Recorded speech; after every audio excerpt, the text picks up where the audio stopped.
امتى تكون المشكله في اللي جاي يسوق لي، ولا تكون المشكله فيا انا مثلا كصاحب بيزنس؟ طيب هو عشان النقطة ديت بيتلخفن فيها ناس كتيرة، هو غالبا انت اللي بتكون بتحكم على اللي جاي يسوق لك، وده اكبر غلط تعمله في الدنيا. انت صاحب بيزنس، ما تقدرش تحكم على حد في التسويق في مجال انت لا عمرك درسته ولا عمرك فهمته. طيب الحل ايه؟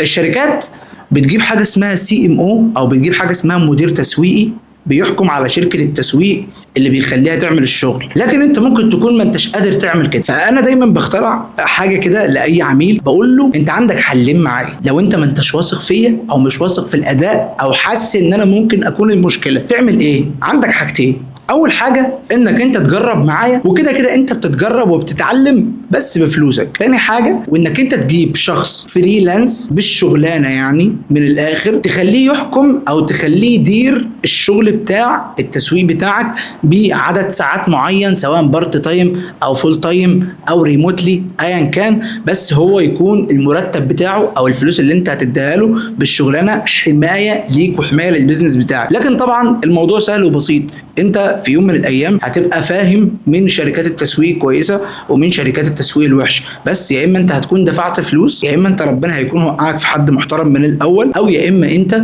هتتعب شويه في الاول وهتدفع فلوس زياده لحد معين عشان يقيم لك اداء الشركه اللي شغاله، ويعرف فعلا المشكله فيك انت كمنتج او كخدمه او كصاحب بيزنس اداريا يعني، او المشكله في المسوق اللي جاي يسوق لك.